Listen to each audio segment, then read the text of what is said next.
Banyak orang memulai perjalanan batin melalui zikir dan meditasi untuk mencari kedamaian.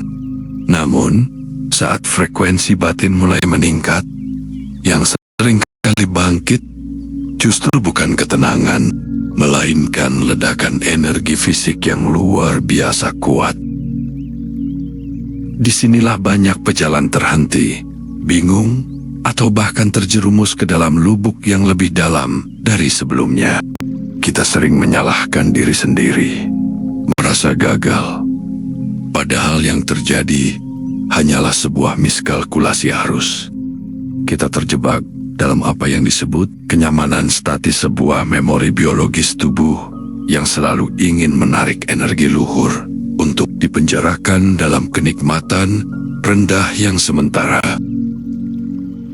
Video ini hadir bukan sebagai teori kering, melainkan sebagai panduan navigasi bagi Anda yang ingin berhenti menjadi korban dari energi Anda sendiri. Kita akan belajar bahwa dorongan yang meledak setelah keheninganmu bukanlah musuh. Ia adalah bahan bakar murni yang salah sasaran.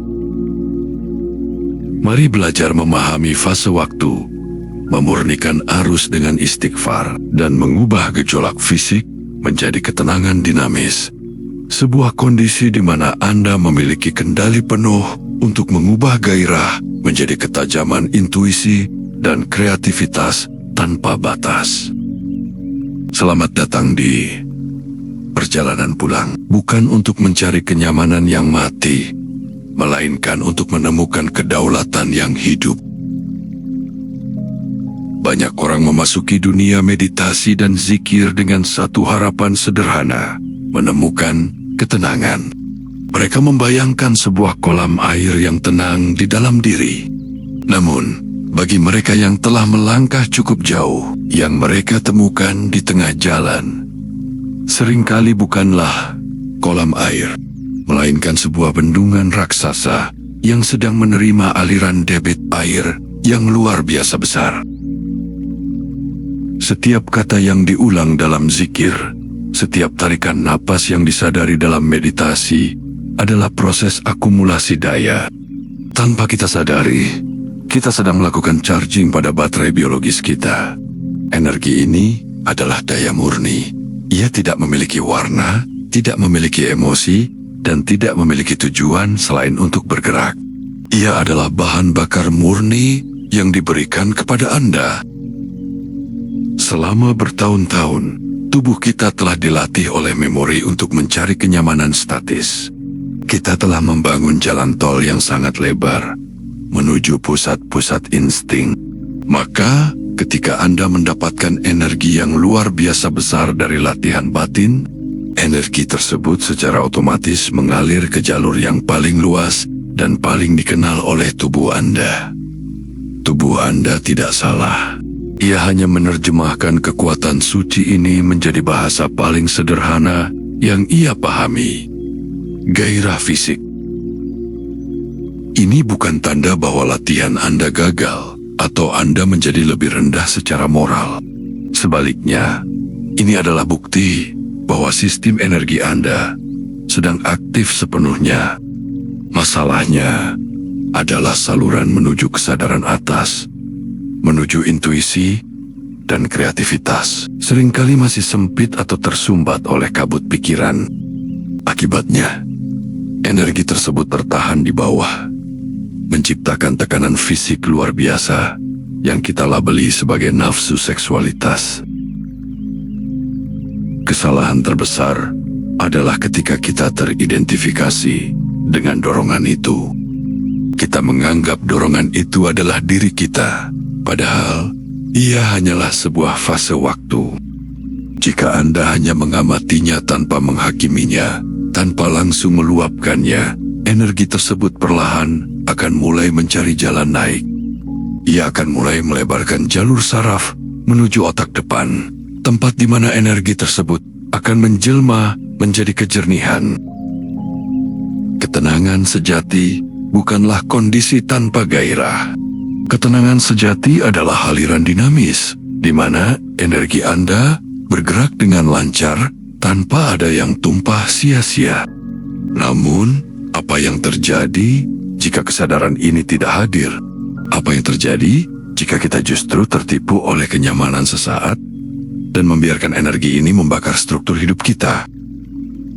Kita akan membedah bagaimana energi yang salah arah ini berubah menjadi pola penghindaran yang merusak pekerjaan dan tanggung jawab Anda.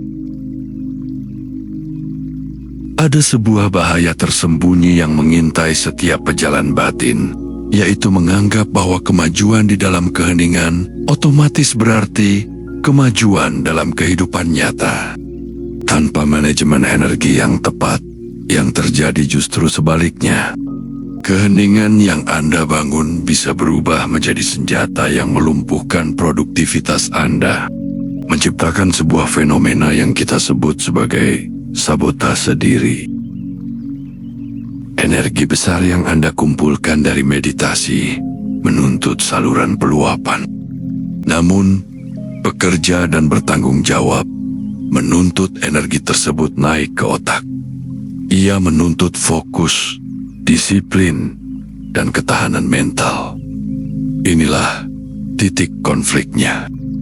Memori biologis kita adalah pencari jalan pintas. Ia tahu bahwa meluapkan energi melalui dorongan birahi jauh lebih mudah dan memberikan kepuasan instan dibandingkan menggunakannya untuk memecahkan masalah rumit di pekerjaan. Kita harus berani mengakui satu kebenaran, bahwa kenyamanan adalah jebakan statis. Tubuh kita menyimpan memori yang cenderung mencari pelarian saat tekanan energi memuncak. Ketika dorongan fisik itu muncul, pikiran Anda mulai bekerja secara licik untuk melindungi kenyamanan tersebut. Ia mulai menciptakan rasionalisasi, alasan-alasan yang seolah logis seperti, saya sedang tidak mood bekerja, saya butuh pelepasan agar bisa tenang, atau pekerjaan ini terlalu melelahkan bagi jiwa saya. Ini bukan sekadar rasa malas, ini adalah kegagalan kedaulatan. Ketika seseorang lebih memilih mengurung diri demi meluapkan dorongan energinya daripada menghadapi tantangan di dunia nyata, ia sedang menyerahkan kemudinya kepada insting bawah. Ia membiarkan energi luhur yang ia dapatkan habis terbakar dalam ledakan sesaat yang meninggalkan rasa lemas, kosong, dan hilangnya motivasi. Akibatnya, pekerjaan terbengkalai, tanggung jawab ditinggalkan, dan struktur hidup mulai runtuh. Pola ini seringkali tidak disadari.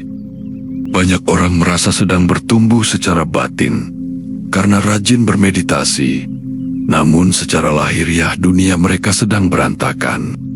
Mereka terjebak dalam siklus mengisi daya, lalu menghamburkannya kembali ke titik terendah. Inilah mengapa kenyamanan bisa menjadi penghalang bagi ekspansi. Ia membuat Anda ingin tetap diam di tempat, merasa nyaman dalam kejatuhan, asalkan dorongan fisik terpenuhi. Ingatlah, energi dari keheningan diberikan bukan untuk membuat Anda lari dari dunia, melainkan untuk memberikan Anda tenaga ekstra guna menaklukkan realitas. Jika energi itu justru membuat Anda jauh dari tanggung jawab hidup, berarti ada kebocoran besar dalam sistem Anda. Anda belum menjadi tuan atas arus Anda sendiri. Anda masih menjadi budak dari memori biologis Anda. Mengetahui adanya lonjakan energi adalah satu hal, namun memiliki keahlian untuk mengemudikannya adalah kunci kedaulatan diri. Jika energi yang besar dibiarkan tanpa kendali, ia akan menghancurkan wadahnya. Namun, jika ia diarahkan, ia akan menjadi cahaya yang menuntun Anda menuju pencapaian tertinggi. Inilah proses yang kita sebut sebagai transmutasi, yaitu mengubah api menjadi cahaya.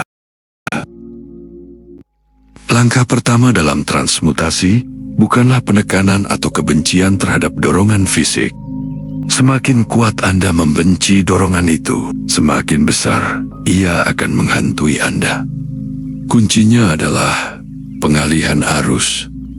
Anda harus memahami bahwa tubuh Anda adalah sirkuit listrik yang cerdas.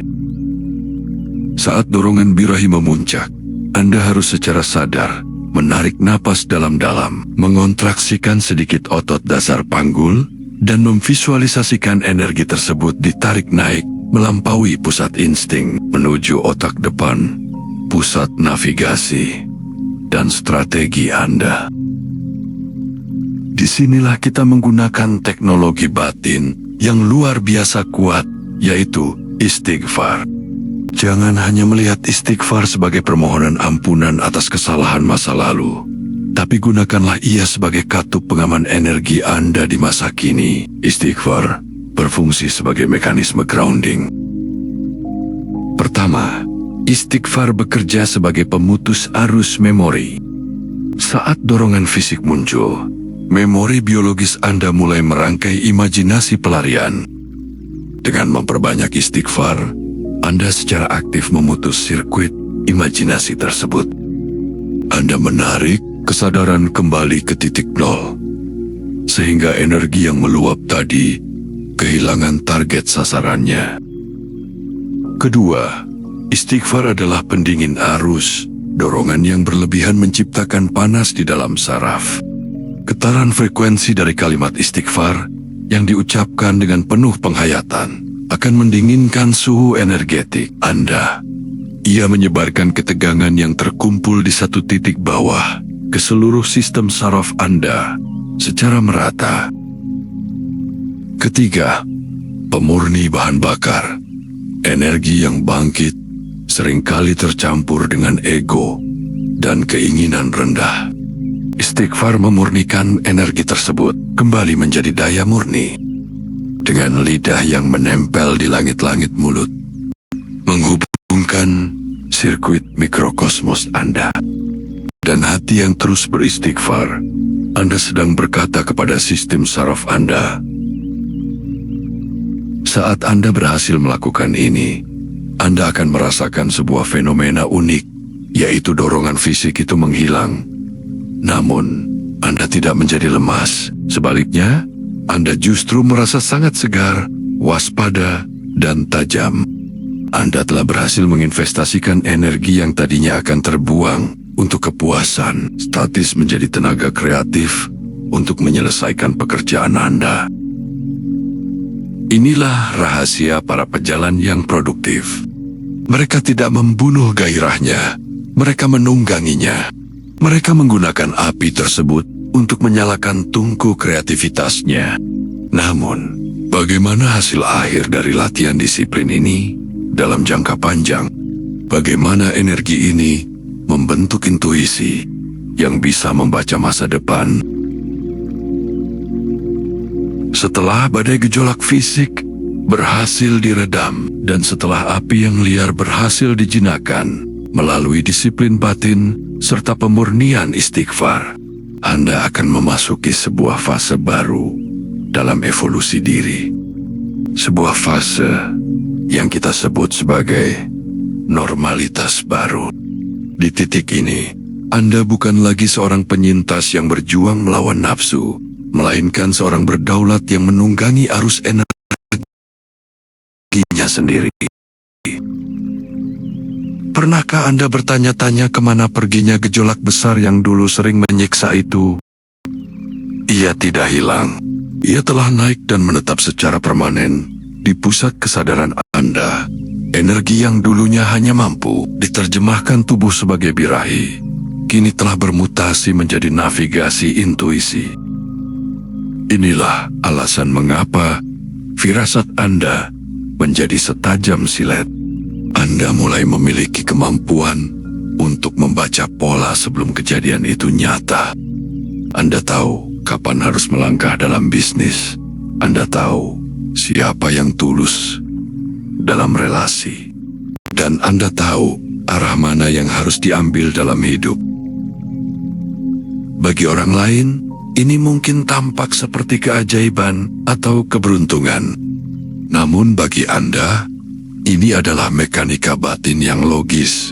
Karena energi Anda tidak lagi bocor melalui pintu-pintu insting bawah. Daya listrik internal Anda cukup kuat untuk menyalakan bagian otak yang paling cerdas. Anda berada dalam kondisi ketenangan dinamis. Sebuah kondisi di mana batin Anda sangat sunyi. Namun daya tangkap dan reaksi Anda terhadap dunia luar sangat cepat dan presisi. Inilah buah manis dari penolakan Anda terhadap jebakan kenyamanan statis. Pekerjaan yang dulu Anda hindari, kini menjadi medan tempat Anda merayakan kekuatan batin. Anda tidak lagi bekerja karena terpaksa, tapi karena Anda memiliki energi yang berlebih untuk diberikan kepada dunia. Anda tidak lagi mencari pelarian karena realitas yang Anda bangun sendiri sudah jauh lebih memuaskan daripada kenikmatan semu manapun. Kedaulatan ini menuntut kewaspadaan yang abadi. Memori biologis Anda sangatlah sabar. Ia akan menunggu saat Anda lengah, saat Anda merasa terlalu percaya diri, atau saat Anda kelelahan untuk kembali menawarkan kenyamanan lama.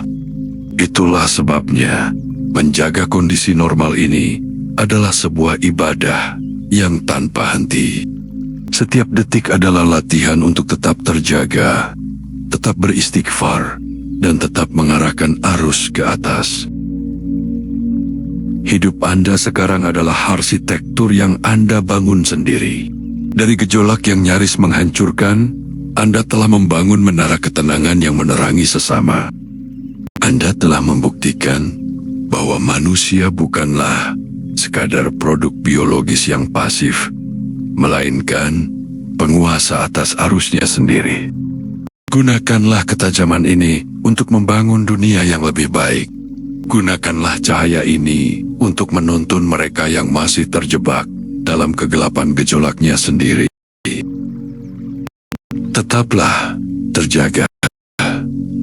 Tetaplah mengalir.